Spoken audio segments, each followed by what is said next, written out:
Hey everyone, कैसे हो आप लोग। आई होप कि आप सब एकदम बढ़िया होंगे और प्रिपरेशन भी जो है आपकी अच्छी चल रही होगी।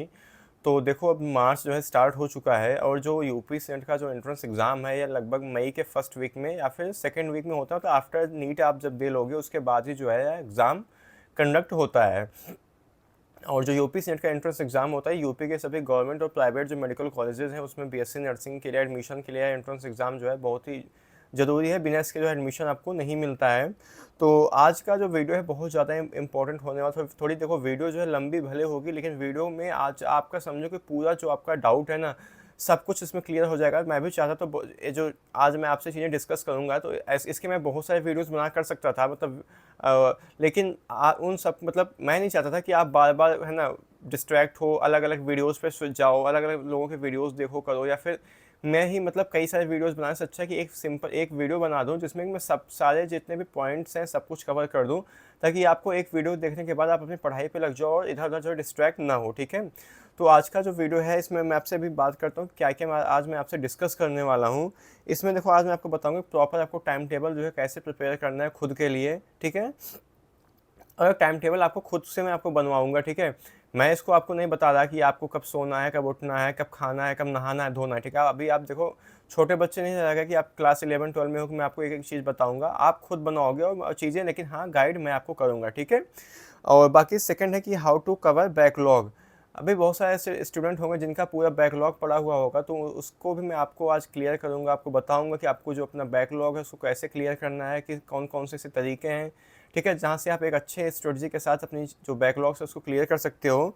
एंड बहुत सारे ऐसे स्टूडेंट हैं जो अभी आज से प्रिपरेशन शुरू कर रहे हैं। ठीक है, या फिर इस मार्च से शुरू किए होंगे, या फिर आफ्टर बोर्ड एग्जाम वो वेट कर रहे थे कि मतलब जब बोर्ड्स का एग्ज़ाम उनका ख़त्म होगा उसके बाद जो प्रिपरेशन शुरू करेंगे।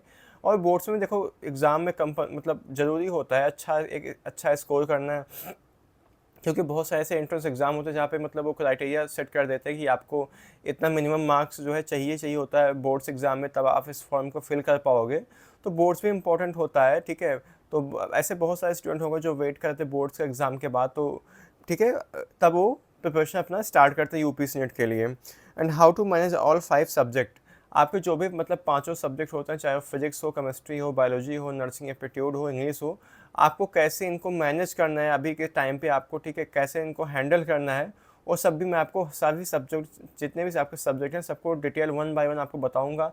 क्या पढ़ना है, क्या छोड़ना है, कैसे पढ़ना है, सब कुछ एकदम डिटेल में आपको अच्छे से मैं आज ठीक है इस वीडियो में बताने वाला हूँ। And how many hours study required for selection. बहुत सारे ऐसे स्टूडेंट का डाउट होता है, बार बार पूछते भी हैं कि भैया हम कितने घंटे पढ़ाई करें ताकि हमारा जो सिलेक्शन है हो जाए। ठीक है, तो इसको मैं आज आपसे डिस्कस करने वाला हूँ। ठीक है, तो वीडियो बहुत ज़्यादा इंपॉर्टेंट है। जो भी यूपी सीनेट के अभी 2026 में आप एग्ज़ाम देने वाले हो, चाहे आप भले फ्रेशर्स हो या फिर आप ड्रॉपर हो, आप सबके लिए वीडियो बहुत ज़्यादा इंपॉर्टेंट है। तो वीडियो को पूरा एंड तक देखना। ठीक है, तो मैंने ये सारे आपको बताएं चीज़ें कि क्या क्या आज है जो है मैं आपसे वो डिस्कस करने वाला हूँ। ठीक है, इस वीडियो में। ठीक है, तो चलो जो है वीडियो शुरू करते हैं। So hey everyone, welcome to Florence academy excellence for nursing. I am Shivam Upadhyay. Currently I am doing BSc nursing from King George medical university, Lucknow. अगर अभी तक आप लोगों ने जो है फ्लोरेंस एकेडमी का जो फुल सिलेबस का टेस्ट सीरीज़ है, अगर आप अभी तक इसे नहीं बाई किया है तो इसे आप लोग जो है बाई कर लो। और अभी मैं आपको बताता हूँ कि आपको देखो इसे क्यों बाई करना चाहिए। अगर आप इसमें अपना पैसा इन्वेस्ट कर रहे हो तो आपको आपका जानने का ये हक बनता है कि आप इसे अगर बाई करोगे इसमें आपको क्या क्या चीज़ें मिलेंगी, क्या क्या फैसिलिटीज़ आपको इसमें प्रोवाइड की जाएंगी। तो फर्स्ट ऑफ ऑल देखो, अगर आप इसे बाई करते हो तो आप इसमें आपको जो है 13 फुल सिलेबस का जो टेस्ट पेपर है इसके साथ आपको प्रोवाइड किया जाए। 13 मतलब 13 आपको जो है फुल सिलेबस के टेस्ट पेपर आपको प्रोवाइड किए जाएंगे। और ये जो क्वेश्चंस होंगे बेस्ड होंगे बाइलिंगुअल, मतलब सॉरी कि यूपी सीनेट के सिलेबस और पैटर्न पे बेस्ड होंगे। ठीक है, जो लेटेस्ट जो यूपी सीनेट का सिलेबस और पैटर्न है उस पर इसमें बेस्ड क्वेश्चंस आपको दिए हैं। कोई भी फालतू क्वेश्चंस इसमें नहीं है, जो हैं बहुत इंपॉर्टेंट क्वेश्चंस हैं। क्वेश्चन पेपर जो आपका बाइलिंगुअल है, मतलब कि हिंदी और इंग्लिश जो है दोनों मीडियम्स में क्वेश्चन पेपर जो है वो अवेलेबल हैं। प्रीवियस लगभग 40 to 45% क्वेश्चन थे वो इसी टेस्ट पेपर से ही आए थे, और बाकी जो रिमेनिंग क्वेश्चन थे वो इसी के जो है कॉन्सेप्ट पे बेस्ड जो है क्वेश्चंस बाकी के इसमें आपके एग्ज़ाम में आए थे। अगर आप इसे एग्ज़ाम को देते हो आपको तो है, अगर इस पेपर को आप देते हो तो आपको रियल एग्ज़ाम लेवल का प्रैक्टिस का एक्सपीरियंस होने वाला है। हर टेस्ट पेपर के बाद आपको डिटेल जो है सॉल्यूशन प्रोवाइड किया जाएगा। फुल सिलेबस का टेस्ट पेपर है और इतना ही नहीं, अगर आप इसे ज्वाइन करते तो आपको जो है फ्री ऑफ कॉस्ट जो है फार्मूला शीट प्रोवाइड की जाएगी फिजिक्स और केमिस्ट्री की। तो आपका जो फार्मूला बेस्ड क्वेश्चन की जो समस्या है वो दूर हो जाएगी और इसमें सभी पूरे जितने भी फिजिक्स केमिस्ट्री के फार्मूले हैं जो आपके एग्जाम के पॉइंट ऑफ व्यू से इंपॉर्टेंट है, सब कुछ इसमें दिया गया है। तो टेस्ट पेपर के साथ साथ आपको फार्मूला शीट भी प्रोवाइड किया जा रहा है और इतना और ये सब कुछ आपको जो है सिर्फ और सिर्फ कितने में 99 रुपीज़ में आपको प्रोवाइड किया जाएगा। सिर्फ और सिर्फ 99 रुपये में आपको ये सब चीज़ें दी जाएंगी। ठीक है, तो सोच लो आपको कितना बेनिफिट है। लिटरली ट्रस्ट में कि अगर आप इसे ज्वाइन करते हो तो आपकी प्रिपरेशन में जो है गेम चेंजर साबित हो सकता है। ठीक है, बहुत ही अच्छी टेस्ट सीरीज है। I would like to suggest you आपको इसे जो है बाई करना चाहिए। ठीक है, और अगर आप इसे ज्वाइन करना चाहते हो तो आपको जो है 8115529251 पर जो है व्हाट्सएप करना होगा। सिर्फ हाय का आप मैसेज करो, वहाँ से आपको सारी इन्फॉर्मेशन प्रोवाइड कर दी जाएगी कि आपको इसे कैसे ज्वाइन करना है। ठीक है, ठीक है। तो सबसे पहले जो है और ये जो किंग जॉर्ज मेडिकल यूनिवर्सिटी है जिसको KGMU भी आप लोग कहते हो शॉर्ट फॉर्म में, बहुत सारे ऐसे स्टूडेंट होते हैं जिनका ड्रीम होता है इस कॉलेज में पढ़ाई करना। तो आप लोग देखो कैसे मैं आपको बता रहा हूँ कैसे आपको अभी पढ़ाई करना है, क्या करना है, ताकि आपको भी आपका जो ड्रीम कॉलेज है वो मिले। ठीक है, तो चलो जो है अब आगे बढ़ता हूँ वीडियो में। ठीक है, तो सबसे पहले देखो, आज सबसे पहले बात करूँगा टाइम टेबल के ऊपर। ठीक है, आपको टाइम टेबल जो है कैसे प्रिपेयर करना है। ठीक है, एंड एक चीज़ और आपको बता दूँ कि जो टाइम टेबल देखो आज आप बनाओगे अपना, इसमें आपको ये नहीं करना है कि आपको इतने बजे मतलब खाना खाना है, इतने बजे नहाना करना है, इतने बजे आपको मतलब थोड़ा बहुत वॉकिंग करनी है, या फिर तब जो भी अपना इधर उधर की जो एक्टिविटी है थोड़ा आप मतलब फ़ोन यूज करोगे या फिर आपका जो भी अपना पैशन होता है आप उसको फॉलो करोगे। तो देखो ऐसे काम नहीं चलने वाला। ठीक है, ये कोई मतलब, और ये चीज़ देखो फॉलो भी नहीं होती है। अगर मैं अपना पर्सनल एक्सपीरियंस बताऊँ, आप ये चीज़ें 2-4 दिन फॉलो करते हो उसके बाद जो है फॉलो नहीं हो पाती हैं। ठीक है, कि तो इतना अपना जो शेड्यूल है इतना इसको अपने आप को ना इतना रिस्ट्रिक्ट मत कर दो। मैं आपको एग्जांपल देना चाहता हूँ, जैसे प्रेशर कुकर होता है ना, जब प्रेशर कुकर में अभी आप उसकी सीटी अगर निकलने देते हो तभी देखो उसमें खाना जो है पक पाता है। अगर आप प्रेशर कुकर की सीटी को आप दबा के रखो तो फिर वो अभी कुछ टाइम बाद देखो उस कुकर में क्या होता है, ब्लास्ट हो जाता है, कुकर जो दग जाता है। तो इसी तरह हमारा जो बॉडी वो भी कुछ ऐसा डिज़ाइन होता है कि हमें अपने जो कुछ मतलब जो अपने मतलब हमारे माइंड में जो कुछ थॉट्स आते करते हैं उनको हमें वो बाहर निकालना भी होता है। ऐसा नहीं कि हम मतलब उनको सप्रेस करते जाएँ, सिर्फ नहीं हमें पढ़ना है, तो ऐसा भी नहीं करना है। अपने आप को ना इतना रिस्ट्रिक्ट मत कर दो कि चीज़ें आपके लिए वही खुद की जो आपकी स्ट्रॉन्ग पॉइंट है, जो आपकी मतलब जो आपका मतलब अच्छा जो आपकी पावर है वही कहीं आपकी वीकनेस ना हो जाए, स्ट्रेंथ आपकी जो है वो कहीं आपकी वीकनेस ना साबित हो जाए। तो इसलिए ठीक है, ये चीज़ें आपको अवॉइड करनी, इतना अपने आप को रिस्ट्रिक्ट नहीं करना है कि एकदम प्रॉपर शेड्यूल एक एक मिनट का हिसाब नहीं देना करना। ठीक है, मैं देखो सबसे पहले तो बात तो आपको क्या इसमें करना क्या है कि आपको 1 से 1.5 घंटे का स्लॉट बनाना है। ठीक है, आपको ज़्यादा नहीं, 2-2 3-3 घंटे नहीं कि मैं 3 घंटे पढ़ूंगा एक सब्जेक्ट तो 3 घंटे, इतना देखो किसी का भी सिटिंग आर्ट्स ऐसे बहुत सारे होंगे जिनका सिटिंग आर्ट्स होता होगा, बट अभी आप उस जोन में नहीं हो कि आप 3-3 घंटे बैठ के पढ़ाई कर सको। तो इसलिए आपको क्या करना है कि अभी 1 से 1.5 घंटे आपको अपना मतलब स्लॉट बनाना है कि हाँ, टाइमर लगा के देख के पढ़ना शुरू करो कि मैं 1 घंटे 1.5 घंटे आपको अपने हिसाब से बना के, ठीक है, बनाओ सभी सब्जेक्ट के लिए। इसमें आपको लेक्चर कवर करने हैं। अपना कुछ शेड्यूल आप ऐसे बनाओ, सबसे पहले तो आप लेक्चर देखो। ठीक है, आपका मतलब चाहे आप जिस भी कोचिंग से पढ़े या फिर अगर आप यूट्यूब वीडियोस देख कर रहे हो तो आपको अपना लेक्चर्स के लिए दिन में कितने 2 से 3 घंटे, अगर आप वीडियोस लेक्चर देख रहे हो फिर कोई कोचिंग आप ज्वाइन किए हो तो आप लगभग ठीक है 2 से 3 घंटे आप वीडियोस देख कर सकते हो, कोई दिक्कत की बात नहीं है। ठीक है, उसके बाद जब आप वीडियोस देखो उसके बाद क्या करना है, आपको लगभग 5 से 10 मिनट का ब्रेक लेना है। ठीक है, ऐसा नहीं कि आप पढ़ते ही जा रहे हो 1-2-3 घंटे, ऐसे नहीं, 1 से 1.5 घंटा पढ़ो उसके बाद 5 से 10 मिनट का ब्रेक लो। लेकिन हाँ, 5 से 10 मिनट का मतलब 5 से सिर्फ 10 ही मिनट, ऐसा नहीं कि आप फिर उसके बाद फ़ोन लेके रील देखने स्क्रॉल करने बैठ जाओ, फिर आपका फिर रील चलता रहता है। ठीक है, तो फिर उसका कोई मतलब नहीं होता है। फिर आपका अगर आप 1 घंटा पढ़ के फिर आप 1 घंटा रील देख रहे हो तो कोई मतलब नहीं निकलता है इन सब चीज़ों का। ठीक है, बाकी क्या है कि सेल्फ स्टडी मैंडेटरी है। कोई मैं आपको अगर आपको एक सच्चाई बताऊं, देखो कोई भी कोचिंग, कोई भी इंस्टीट्यूट, आप कोई भी टीचर आपका सिलेक्शन नहीं करवा सकता है जब तक कि आप खुद से नहीं सेल्फ स्टडी करोगे। आप कितना भी कोचिंग में आप पढ़ लो, कोई टीचर आपको पढ़ा दे कर दे, वीडियोस लेक्चर देख लो, लेकिन जब तक आप सेल्फ स्टडी नहीं करोगे तब तक आपके अंदर जो है कॉन्फिडेंस नहीं आएगा और आपका जो नॉलेज है वो इन्हेंस नहीं होगी। इसलिए दिन के लगभग कितने 5 से 6 घंटे जो है आप क्या करो, सेल्फ स्टडी करो। सिर्फ और सिर्फ सेल्फ स्टडी आपको करना है। दिन के 4 से कितने 5 से 6 घंटे मैं नहीं कहूँ, बट आप 4 से 5 कर सकते हो, 3 से 4 मिनिमम। तो यार आपको देखो, मिनिमम मैं आपको बताऊँ तो मिनिमम आपको 4 आवर्स की जो है वो सेल्फ स्टडी करनी ही करनी है। आपको दिन के 4 घंटे तो बैठ के पढ़ना ही पढ़ना है खुद से। बाकी आप 2-3 घंटा कोचिंग का भले पढ़ो, बट आपको जब अगर आप 4 घंटे नहीं पढ़ रहे हो दिन के खुद से, तो फिर आप अपना सिलेक्शन जो है भूल जाओ कि आपका सिलेक्शन भी होने वाला है, ठीक है। और हार्ड आपको करना है कि आपको हार्ड वर्क के साथ साथ जो है स्मार्ट वर्क भी करना है। स्मार्ट वर्क का मतलब ऐसा है कि आपको दिन के 10-10 घंटे पढ़ते जाओ।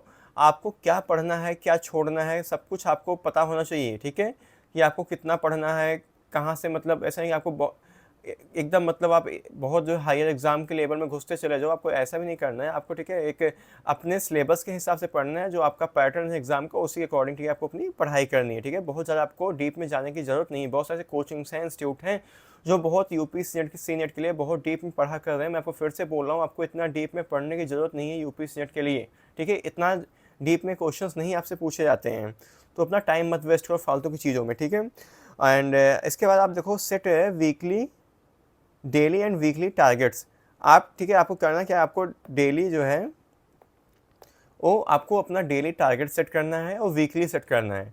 आप अपना रोज का एक डायरी ले लो, डायरी में अपना रोज का बनाओ कि आपको, मैं आपको बताऊंगा, जैसे सपोज एग्जांपल बताऊं, लेटेस्ट टेक एग्जांपल।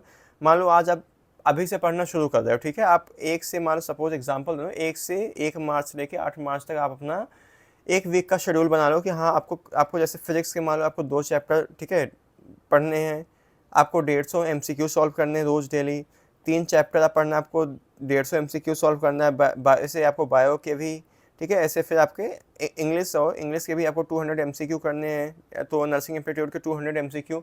ये मैं आपको वीकली बता रहा हूँ, ठीक है। वो वीकली ऐसे आप ना सेट कर लो कि आपको वीक में इतना दिन पढ़ाई करना है, ठीक है। तो समझ रहे हो ना मैं क्या कहना चाह रहा हूँ। आपको वीकली ऐसे डिसाइड कर लो, एक मतलब पूरा एक रफली बना लो कि हाँ, मैं जो है इस वीक में 2 से 3 चैप्टर या फिर 3 से 4 चैप्टर पढ़ लूँगा, और इस सब्जेक्ट के जो है वो 150 से 200 क्वेश्चन सॉल्व कर लूँगा, ठीक है। तो अपना एक टारगेट सेट कर दो, ये आपका वीक का हो गया।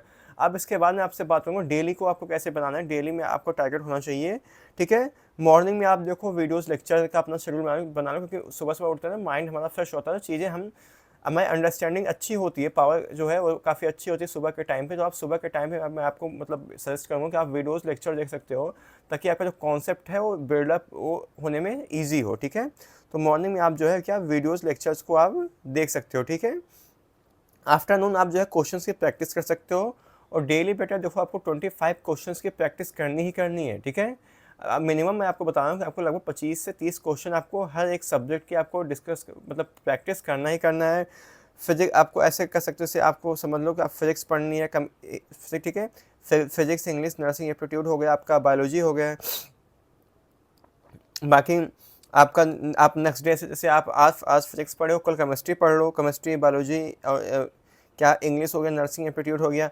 तो फिजिक्स और केमिस्ट्री को आप अल्टरनेट डे से पढ़ सकते हो, लेकिन बाकी जो आपके बायोलॉजी हो गया, नर्सिंग एप्टीट्यूड हो गया, इंग्लिश हो गया, इनको आपको रोज़ टाइम देना है, ठीक है। थोड़ा थोड़ा आपको अभी बताऊंगा कि आपको, क्योंकि जो इंग्लिश और नर्सिंग एप्टीट्यूड, इसके लिए आपको ज़्यादा एफर्ट्स, आपको कोई बुक नहीं पढ़नी है, मैं फिर से बता रहा हूँ। आगे आपको इसको अच्छे से एक्सप्लेन करूँगा, बट अभी आप इतना जान लो कि अभी आप पूछो भैया इतना हम कैसे पढ़ लेंगे। तो आपको तो यार नर्सिंग एप्टीट्यूड और इंग्लिश की तो आपको थियरी पढ़नी नहीं है, रही या फिर फिजिक्स और केमिस्ट्री, तो आप एक दिन फिजिक्स पढ़ो, अगले दिन केमिस्ट्री पढ़ लो, तो ऐसे आप मैनेज कर सकते हो चीज़ों को आसानी से, ठीक है। फिर ऐसे आप अल्टरनेट डेज पे जो है अपना फिजिक्स केमिस्ट्री का अपना शेड्यूल बना लो। Physics, chemistry, biology, English, nursing aptitude आपको रोज़ सब पढ़ने हैं, ठीक है। सब कुछ आपको रोज़ पढ़ना है। आप एक, अगर जो आपको सब्जेक्ट टफ लग रहा है, आप उसको आप अल्टरनेट डेज पे मतलब पढ़ सकते हो। बट यूपी स्टेट में देखो इतना कोई बहुत टफ एग्जाम नहीं होता है, आप अल्टरनेट डेज पे भी चीज़ें पढ़ सकते हो, ठीक है।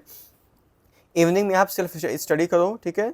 शाम के टाइम में आप जो है सेल्फ स्टडी करोगे तो आई थिंक ज़्यादा बेटर रहेगा। और मैं आफ्टरनून में इसलिए आपको क्वेश्चंस प्रैक्टिस करने की कराऊंगा, क्योंकि आफ्टरनून में क्या करते हैं मतलब बच्चे खाना खा, जैसे हम लोग खाना खाते हैं उसके बाद मतलब नींद, अभी गर्मी का मौसम आ गया तो नींद बहुत आती है, ठीक है। इस टाइम पे जब आप क्वेश्चंस की प्रैक्टिस करोगे तो देखो आप मतलब जो तुम्हारे मतलब जो नींद है ना, वो नींद की समस्या जो तुम्हारी है वो सॉल्व हो जाएगी, ठीक है। तो ये चीज़ आप इससे जो है अपना हैंडल कर सकते हो नींद वाली समस्या। अभी एग्ज़ाम तक नींद भी छोड़ दो, दोपहर में सोना बंद कर दो, क्योंकि दोपहर में सोना हमारे बॉडी के लिए भी जो है पर्सनली, और आपके जो एग्ज़ाम के लिए भी मतलब आपको बहुत ज़्यादा हार्मफुल है। क्योंकि आप जब एग्ज़ाम देने बैठोगे तो आप दोपहर में भी आपका एग्ज़ाम होगा, उस टाइम पे अगर आपकी ऐसे दिन में मतलब सोने की आदत पड़ी जाएगी तो उस टाइम पे आपकी बॉडी जो है वो क्या होगी, लेज़ी फील करेगी, और आप उतने एक्टिव फील नहीं करोगे तो आपका पेपर भी जो है ख़राब जा सकता है। इसलिए जो है दोपहर में अगर सो रहे हो तो सोना जो है बंद कर दो, तो हल्का सा नैप ले लो 10-15 मिनट का, उतना इनफ है, ठीक है। बाकी एक एक 2-2 घंटा सोना वो सब बंद कर दो, ठीक है। और शाम को जो है सेल्फ स्टडी करो, ठीक है, अपना खुद का जो आप पढ़ते हो। Target should be complete before going to bed. जब आप सोने जाओ तो आपका जो टारगेट है दिन का वो पूरा होना चाहिए, ठीक है। आप उसको क्या, जैसे वीकली का मान लो आज आप थोड़ा कम पढ़ रहे हो तो आप अगले दिन क्या कर सकते हो, आप थोड़ा ज़्यादा पढ़ सकते हो। तो वीकली का जो टारगेट है वो तो माइनस हो सकता है, बट आप डेली जो टारगेट सेट कर रहे हो तो अपना वो शाम को आप जब बेड पे जाओ तो ताकि आपको गिल्ट ना फील हो कि आपने जो सुबह टारगेट बनाया था वो पूरा नहीं हुआ है। इसलिए अपने कैपेसिटी के हिसाब से ही अपने जो टारगेट सेट करो। इसलिए मैं चाहता तो मैं आपको मतलब एक टाइम टेबल बना देता कि आप इतने बजे उठो, इतने बजे खाना खाओ, इतने बजे फिजिक्स पढ़ो, केमिस्ट्री पढ़ो, बायो पढ़ो। तो इसलिए मैं आपको नहीं बता, क्योंकि हर इंसान को देखो खुद से बेहतर कोई नहीं जानता है। जितना अच्छा आप अपने आपको जानोगे उतना बेहतर मैं आपको नहीं जानूंगा। इसलिए मैंने आपको जो है कोई शेड्यूल नहीं बताया। इसलिए अपना शेड्यूल खुद बनाओ, खुद उसको फॉलो करो, अपने हिसाब से बना लो। और इतना इतना भी एक्स्ट्रा ओवर मत बना कर लो कि उसको फॉलो ना कर पाओ, ताकि इसीलिए होता है कि 2-4 दिन आप एकदम स्ट्रिक्ट शेड्यूल फॉलो हो पाता है, बट उसके बाद जो है वो फॉलो नहीं हो पाता और हम क्या होते हैं, डिमोटिवेट हो जाते हैं, ठीक है। तो हमें डिमोटिवेट नहीं होना करना है, ठीक है। इसलिए हमें क्या करना है, अपने हिसाब से, अपने अकॉर्डिंग, अपने अपने कैपेसिटी के हिसाब से जो शेड्यूल को बनाना करना है। तो अब इसके बाद सबसे पहले बात करता हूँ फिजिक्स के लिए। तो फिजिक्स के लिए आपको देखो जो आपका क्लास नोट्स का जो आपका नोट है, चाहे आपका किसी कोचिंग का हो या फिर आप बोर्ड्स के आपके नोट्स हो, तो आपको नोट्स को रिवाइज करना है, क्वेश्चंस की प्रैक्टिस करनी है। क्वेश्चन की प्रैक्टिस जो है आप वीडियो से, बुक से, आप कहीं से भी कर सकते हो, ठीक है। बाकी आपको फिर क्या है, आपको रिवीजन बहुत इंपॉर्टेंट है, रोज़ आपको रिवाइज करना है, ठीक है। आपको टेस्ट सीरीज के क्वेश्चन सॉल्व करने, जो अभी मैंने आपको जो पीछे बताया, आप जो टेस्ट सीरीज उसको ज्वाइन कर लो, क्योंकि वो टेस्ट सीरीज आपके लिए बहुत ज़्यादा इफेक्टिव होने वाली है, ठीक है। इसलिए वो टेस्ट सीरीज आप ज़रूर से ज़रूर उसको ज्वाइन कर लो, ठीक है। और वहाँ से आप क्वेश्चंस की प्रैक्टिस करो। And if you have time to analyse your previous wrong questions, अगर इसके बाद आपके पास समय बचता है तो आपने जो प्रीवियस जो आपने टेस्ट पेपर दिया है, उसके जो क्वेश्चंस आपने गलत किए हैं उसको एनालाइज करो and revise exam question theory, ठीक है। सिर्फ आप उन्हीं क्वेश्चंस की थियरी को रिवाइज करो जहाँ से आपके क्वेश्चंस गलत हो रहे हैं। पूरा आपको चैप्टर पढ़ने की कोई ज़रूरत नहीं है। And daily revise formula sheet, तो जो आप टेस्ट सीरीज जब ज्वाइन करो तो उसके साथ आपको फार्मूला शीट भी प्रोवाइड की जाएगी, तो आप उस फार्मूला शीट को आपको डेली पढ़ना है, ठीक है।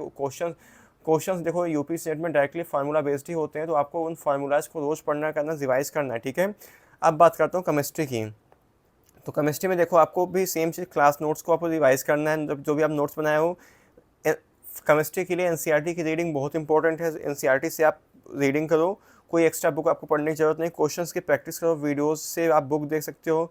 सॉल्व टेस्ट सीरीज, आप टेस्ट सीरीज जो आप ज्वाइन करोगे उसके क्वेश्चंस रोज सॉल्व करो। लर्न फार्मूला शीट एंड अगर समय हो तो एनालाइज प्रीवियस रॉन्ग क्वेश्चंस। इसके बाद अगर आपके पास समय बचता है तो लास्ट में आप जो है आप प्रीवियस में जो आप क्वेश्चंस गलत किए हो उनको आप एनालाइज करो, जो आप क्वेश्चन गलत हुए, और उसकी थियरी आपको जो है क्या करना है, रिवाइज करना है।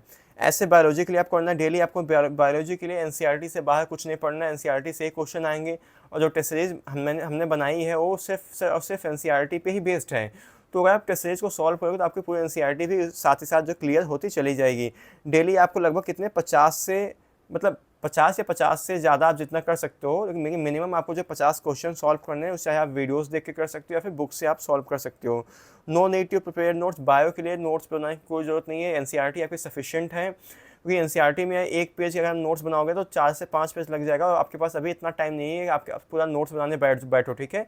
तो एनसीईआरटी पढ़ो, जो आपको इंपॉर्टेंट लगता है एनसीईआरटी में आप नोट डाउन करते चलो, ठीक है। अलग से कोई भी नोट्स बायो के लिए मत बनाओ।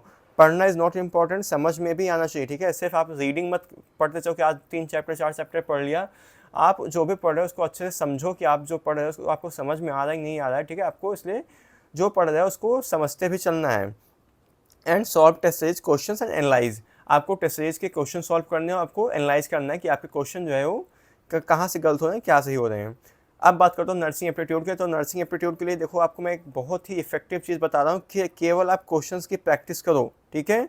सिर्फ और सिर्फ आप क्या करो, क्वेश्चंस की प्रैक्टिस करो, उससे ज़्यादा आपसे कहीं नहीं पूछा जाएगा। एंड मिनिमम आपको डेली जो है लगभग 50 क्वेश्चन तो सॉल्व करने करें नर्सिंग एप्टीट्यूड के। मैं आपको बहुत ही इफेक्टिव चीज़ बता रहा हूँ, कोई भी आप बुक मत खरीदो नर्सिंग एप्टीट्यूड के लिए अलग से थियरी के लिए। सिर्फ आप क्वेश्चंस की प्रैक्टिस करो। आपको ऐसे यूट्यूब पे बहुत सारे वीडियोस में लेक्चर मिल जाएंगे, जो लोग मतलब बहुत से ऐसे टीचर्स हैं जो केमिस्ट्री के क्वेश्चंस को सही नर्सिंग एप्टीट्यूड के क्वेश्चंस की प्रैक्टिस कराए हुए हैं। तो आप सिर्फ क्वेश्चंस को देखो, ठीक है, उतने से नर्सिंग एप्टीट्यूड हो जाएगा। आप ईजिली आप जितने वीडियोज़ भी यूट्यूब पर पढ़े हो और टेस्ट सीरीज आप सॉल्व कर लो। मैं तो बोलूँगा आप अगर टेस्ट सीरीज ही सॉल्व कर लेते हो तो उससे भी आपके 40 में 25 में बोल रहा हूँ, आपके 20+ क्वेश्चन तो सही होने ही होने हैं, ठीक है। तो इतना तो नर्सिंग एप्टीट्यूड के लिए आपको बस इतना ही करना है, इससे ज़्यादा आपको कुछ नहीं करना है। इंग्लिश के लिए सिर्फ और सिर्फ क्वेश्चंस की प्रैक्टिस करो, सेम चीज़। और अगर आपके पास थोड़ा टाइम बचता है तो आप इंटरमीडिएट लेवल की जो है ग्रामर की बुक पढ़ लो, नॉलेज कॉन्सेप्ट वे बिल्डिंग के लिए, ठीक है। बाकी आप सिर्फ क्वेश्चंस की प्रैक्टिस करो, इंग्लिश के लिए भी उतना सफिशिएंट है, चाहे वो यूट्यूब के वीडियोज़ हों या फिर टेस्ट सीरीज के क्वेश्चंस हों। अब बात करता हूँ बैकलॉग्स आपको कैसे ख़त्म करने, ठीक है। तो बैकलॉग के लिए, ठीक है, बैकलॉग के लिए देखो कि आपका मतलब रीज़न फॉर बैकलॉग का रीज़न क्या है कि स्टार्टेड लेट की टाइम वेस्ट आपने कर लिया है, ठीक है। बहुत सारे ऐसे थे बच्चे जो मतलब आप में से जो थे कि वेट कर रहे थे कि बोर्ड से एग्ज़ाम खत्म हो जाए फिर हम प्रिपरेशन शुरू करें। ऐसे बहुत सारे होते हैं नीट में, मतलब होप लगा रहता है कि नहीं नीट में सिलेक्शन हो जाएगा, बट उनका क्या होता है नीट में उतने अच्छे मार्क्स नहीं आते टेस्ट सीरीज में, तो फिर वो सोचते हैं कुछ अपना अल्टरनेट ऑप्शन ढूंढते हैं। बट उस पर फिर क्या सबसे जो बेस्ट कैरियर ऑप्शन है अभी इस टाइम पे वो आपका बीएससी नर्सिंग ही है। तो आप लोग बीएससी नर्सिंग में जब आते हो तो आपको भी सोचते ये तो पूरा एकदम नया है कि इसमें क्या पूछा जाएगा क्या नहीं पूछा जाएगा, तो एक तरह से आपका बैकलॉग का रीज़न ये भी हो सकता है। एंड कुछ ऐसे बहुत सारे स्टूडेंट होते हैं जो बोलते हैं कि स्टार्ट कर लिया लेकिन अभी डिस्ट्रैक्ट हो गए थे इसलिए हमने छोड़ दिया है। बहुत सारे ऐसे स्टूडेंट बोलते हैं सिलेबस बहुत था इसलिए जो है अभी मतलब नहीं हो पाया कर पाया है। तो देखो आपको इनको हैंडल कैसे करना है। सबसे पहले आपको अवॉइड ओवर थिंक कर कुछ आपको बिल्कुल नहीं करना, कि ओवर थिंकिंग से कुछ नहीं होने वाला है। आपको जो होगा आपके सिर्फ पढ़ाई से ही होगा एंड बैकलॉग क्लियर हो जाएगा। डोंट वरी, सिर्फ हार्डवर्क करो, मेहनत करो, ठीक है। बैकलॉग जो है क्लियर हो जाएगा। एक्स्ट्रा एफर्ट्स इसके लिए आपको क्या है लगाना पड़ेगा। बैकलॉग क्लियर तभी होगा जब आपको एक्स्ट्रा करना पड़ेगा। जो स्टूडेंट अभी क्या कर, अगर कोई नॉर्मल जो है जिसका सब कुछ सिलेबस पूरा अगर 4 घंटे पढ़ा तो आपको क्या है 6 घंटे पढ़ना ही पढ़ना पड़ेगा, 6 से 7 घंटे, तभी आपका जो है बैकलॉग क्लियर हो पाएगा पिछला, ठीक है। एंड अभी आप देख लो कि मतलब बहुत सारे ऐसे स्टूडेंट होते हैं जो अभी तक कुछ नहीं पढ़े होते हैं, एकदम जीरो लेवल पे होते हैं। और बहुत सारे ऐसे होते हैं जो बिल्कुल मतलब ऐसा नहीं, उनको जैसे अगर मालूम मैं आपसे पूछता हूँ कि टिश्यू किससे मिलकर बना होता है, तो उसका आंसर आप क्या बोलोगे, सेल्स से, group of cells is known as tissue. तो मतलब सेल्स का एक ग्रुप ही जो मतलब सेल्स का जो ग्रुप होता है वो मिलकर क्या टिश्यू बनाता है। तो अगर आपको इतना पता है तो आप समझो कि आप जीरो लेवल पे तो फिलहाल नहीं हो। अगर मैं आपसे पूछूं कि जो है वो जो एक्सीलरेशन ड्यू टू ग्रेविटी होती है उसका उसका मतलब वैल्यू कितनी होती है, तो आपको पता है 9.8 मीटर पर सेकंड स्क्वायर। अगर आपको इतना पता है तो आप जीरो पे नहीं हो, ठीक है। तो आप अगर तो ये 2 कैटेगरी हो गई, ठीक है। एक तो जो बिल्कुल नहीं पढ़े, एक तो जो हाँ जिनको थोड़ा बहुत जो है वो पता है, ठीक है। तो देखो अगर कुछ तो आपको आता है तो फुल एनर्जी के साथ देखो लग जाओ, आज से शुरू करो। एंड आप लोग जो है टेस्ट सीरीज को ज्वाइन कर लो। मैं आपको जो लोग मतलब जिनका मतलब सिलेबस थोड़ा बहुत पूरा है और थोड़ा बहुत पढ़ाई किए हैं, तो आप लोग बिना सोचे समझे टेस्ट सीरीज को ज्वाइन कर लो। आपके लिए बहुत ज़्यादा जो है हेल्प होगी इस टेस्ट सीरीज को ज्वाइन करने के बाद, ठीक है।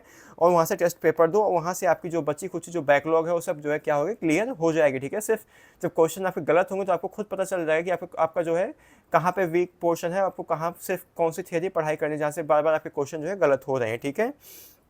एंड अपने जो शेड्यूल को डिवाइड कर लो, वीडियोस लेक्चर्स देखो एंड बैकलॉग्स जो है कंप्लीट करो। डेली जो है वो आप अपने वीक टॉपिक्स जो है उसको जहाँ से क्वेश्चन बार बार आपका गलत हो रहा है आप उसको जो है मतलब उसके वीडियोस लेक्चर देख लो या फिर खुद से पढ़ लो एंड शॉर्ट नोट्स बनाओ, क्योंकि लास्ट के मोमेंट पे शॉर्ट नोट बनाना बहुत इंपॉर्टेंट है, ठीक है। उसी वहीं से आप रिवीजन करने में आपके लिए काफ़ी ज़्यादा ईजी होगा। तो शॉर्ट नोट भी, वैसे मैं फिजिक्स केमिस्ट्री के तो आपको फार्मूला शीट अगर दे रहा हूँ तो उतना तो सफिशिएंट है, तो आपको बताने की कोई ज़रूरत है नहीं जो लोग टेस्ट सीरीज ज्वाइन कर रहे हैं। बाकी अगर आप टेस्ट सीरीज नहीं ज्वाइन कर रहे हो तो आप लोग जो है शॉर्ट नोट्स बनाओ ताकि आपको जो है ईजी हो रिवीजन में। एंड 2 से 3 घंटे आपको देखो एक्स्ट्रा आपको एफर्ट्स लगाना पड़ेगा नॉर्मल जो भी स्टूडेंट है उनके कंपेरिजन में, अगर आपको बैकलॉग अपना जो है क्लियर करना है, ठीक है। अब बात करता हूँ फिजिक्स केमिस्ट्री और आपको बायो में क्या क्या पढ़ना है। तो अगर आप फिजिक्स में अभी से आप शुरू कर रहे हो तो आपको देखो यूनिट्स एंड डायमेंशंस आपको पढ़ना है। Motion in 1D 2D 3D आपको पढ़ना है। Newton's laws of motion, work energy power, electrostat and revise formula sheet जो टेस्ट सीरीज के साथ आपको मिलेगी। डेली फार्मूला शीट रिवाइज करो, उतना भी आपके लिए बहुत सफिशिएंट है। मोल कॉन्सेप्ट पढ़ लो, periodic table, chemical bonding, thermodynamics, reaction mechanism and inorganic and revise formula sheet. इतना केमिस्ट्री के लिए अभी के लिए बहुत ज़रूरी है। बायो में आप living world, cell unit of life, plant physiology, human physiology, reproduction and genetics, इतनी यूनिट आपको पढ़नी बिना इसके पढ़े आपको जो है वो एग्ज़ाम में नहीं जाना है, ठीक है। इतना आपको पढ़ना ही पढ़ना है। ठीक है। सब कुछ देखो एक रात में नहीं होता है, समय मांगता है कोई चीज़, लेकिन क्या है, हो जाएगा, ठीक है। एक रात में तो नहीं होगा कि आप समझो कि अगर आप अभी कुछ नहीं पढ़ोगे, अगले आप जब सुबह उठो तो आपको सब कुछ एकदम याद हो जाए, तो एक रात में कोई चमत्कार नहीं होगा, ठीक है। लेकिन हाँ, अगर आप अपना 100% दोगे, मेहनत करोगे, तो वो हो जाएगा। इसके लिए आपको डिसिप्लिन, कंसिस्टेंसी और ऑनेस्टी के साथ, ईमानदारी के साथ और लगातार डिसिप्लिन में रहते हुए आपको जो है वो मेहनत को करना है, तभी जो है आपका सिलेक्शन होगा। अभी से अगर आप पढ़ाई शुरू कर रहे हो तो, ठीक है। खुद से प्रॉमिस करो कि अब से जो है आप बैकलॉग नहीं करोगे, क्योंकि आप घर वालों को धोखा दे सकते हो लेकिन खुद को धोखा नहीं दे सकते हो। इसलिए खुद से प्रॉमिस करो कि आज से आप अच्छे से पढ़ाई करोगे, डिसिप्लिन वे में रह के पढ़ाई करोगे। अगर ये वीडियो देखने पर अगर 2-4 भी स्टूडेंट अगर इसको फॉलो कर लेते तो समझो मेरा वीडियो को बनाना जो है सफल हो गया, और आप अच्छा जो है अपने लाइफ में करोगे आगे चल के, ठीक है। आपको टारगेट सेट करना है कि आपको 105 प्लस जो है मार्क्स जो है लाना है। And preparation level, mock test दो, ठीक है। फार्मूला, ठीक है, अपने हिसाब से जो आपका सिलेबस हो, पैटर्न के अकॉर्डिंग ही पढ़ाई शुरू करो। और आपका जो आपका टारगेट होना चाहिए, मिनिमम आपको 105 मार्क्स अपना एक टारगेट सेट करके चलो, आपको इससे प्लस ही जो है लाना है, 100 कितना 5 प्लस। और आप लोग अभी तक तो मतलब टेस्ट सीरीज़ को ज्वाइन नहीं किया तो जाके फ्लुएंस एकेडमी का जो फुल लेंथ टेस्ट सीरीज़ है उसको ज्वाइन कर लो। उसके लिए आप लोग जो है 8115529251 पे आप जो है व्हाट्सएप करो, वहाँ पे हाई का मैसेज करो, वहाँ पे आपको सारी इन्फॉर्मेशन जो है वो प्रोवाइड कर दी जाएगी। मेरा सजेशन आपको है कि कोई, ठीक है, कोई मतलब कई सारे रिसोर्सेज पढ़ने से अच्छा है, मतलब बहुत सारे 10 बुक्स पढ़ने से अच्छा है कि आप एक बुक को अगर 10 बार पढ़ते हो ना, तो आपका आई थिंक आप अपने लाइफ में बहुत बेहतर कर जाओगे।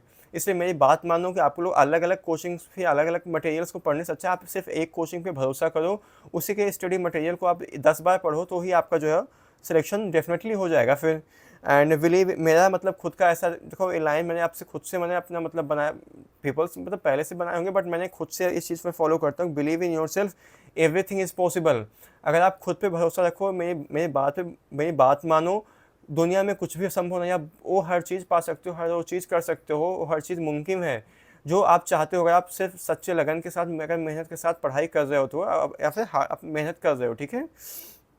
एंड एक्स्ट्रा टॉपिक्स आप देखो कि मतलब कुछ आपको अगर मैं एक्स्ट्रा टिप्स बताऊं तो आपको हेल्थ आपकी बहुत इंपॉर्टेंट है, अपने खान पान पे भी ध्यान दो, ज़्यादा बाहर की चीज़ों को खाने पीने से बचो, ठीक है। रोज़ योगा एंड मेडिटेशन करो, एंड अपने फैमिली से, फ्रेंड से बातें करो, ठीक है। अपने ट्राई करो कि आप, ठीक है, थोड़ा अपने माँ बाप से, मतलब जो आपके मम्मी पापा हैं उनसे बात करो, तो आई थिंक आपको फील होगा कि हाँ, मतलब थोड़ा आपको भी रियलाइज होगा कि मतलब कितना चीज़ें सेक्रीफाइस करके, क्या क्या चीज़ें करके आपको पढ़ा लिखा कर रहे हैं।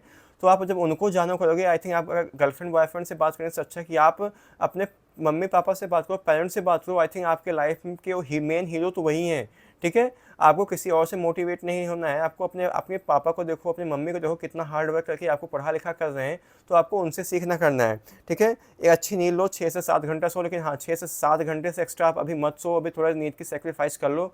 मैं आपको 8-10 घंटे नहीं कर रहा हूँ, सिर्फ 6 से 7 घंटे आप सो सकते हो, ठीक है। कोई ज़्यादा इतना भी मतलब नहीं है। आप हाइड्रेटेड रहो, पानी प्रॉपर से, ठीक है।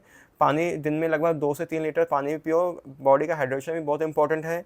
हमेशा पॉजिटिव सोचो, ये सोचो कि हो जाएगा, मेरी एक सीट जो है पक्की ही पक्की है, ठीक है। आप नेगेटिव कभी मत सोचो, एंड डोंट डिस्ट्रैक्ट योरसेल्फ। चाहे वो आपका कुछ भी हो आप मतलब दोस्त यार भी हो सकते हैं, आपको कहीं बोलते चलो यहाँ घूम लेते हैं, कर लेते हैं, अभी 2 महीने के लिए दोस्ती यारी छोड़ दो, सिर्फ पढ़ाई पे लग जाओ, ठीक है। बाकी अगर आपका गर्लफ्रेंड है, बॉयफ्रेंड है, थोड़ा उनसे डिस्टेंस मेंटेन करो, ठीक है। आप उनसे बोलो कि अभी आप मतलब पढ़ाई में बिजी हो, इसके बाद आप जैसे सिलेक्शन हो जाएगा उसके बाद फिर से चीज़ें आपकी क्या होगी, नॉर्मल हो सकती हैं, ठीक है। बट सिलेक्शन नहीं होगा तो ना आपको आपका प्यार मिलेगा ना कुछ मिलेगा, तो इसलिए पढ़ाई पे ध्यान दो, फोकस होकर पढ़ाई करो, डिस्ट्रैक्शन से अवॉइड करो, बचो। And don't waste your time, फालतू का टाइम वेस्ट करने से बचो, घूमने फिरने से या फिर शादी में इधर फंक्शन अटेंड करना अभी बंद कर दो 2 महीने के लिए, इतना पूरा मन लगा के, ठीक है, पढ़ाई करो, ठीक है। तो आज का वीडियो का बनाने का मेरा मोटिव यही था कि आपको सिर्फ मुझे बताना करना था आपको क्या क्या चीज़ें पढ़ना है, कैसे पढ़ना है, कौन कौन से टॉपिक्स आपको कवर करने हैं, ठीक है। तो आई थिंक आपका जो भी आपके डाउट्स थे वो क्लियर हो गए होंगे। बाकी का कुछ भी अगर आपका डाउट्स अगर बचा है इसके बाद में तो आप मुझसे कमेंट सेक्शन में पूछ सकते हो, ठीक है। तो बाकी यार ऑल द बेस्ट, ठीक है। आप चैम्पियंस हो, खुद पे भरोसा रखो। मेरी फिर से लाइन में फिर से बोल रहा हूँ, believe in your self, everything is possible, ठीक है। कुछ भी असंभव नहीं है। और फिर से आपको लास्ट में बोलूँगा जाकर टेस्ट सीरीज जो है ज्वाइन कर लो, बहुत ज़्यादा इफेक्टिव है आपके लिए, ठीक है। तो ऑल द बेस्ट, ठीक है। मिलते हैं नेक्स्ट वीडियो में, ठीक है। Thank you so much watching for this video.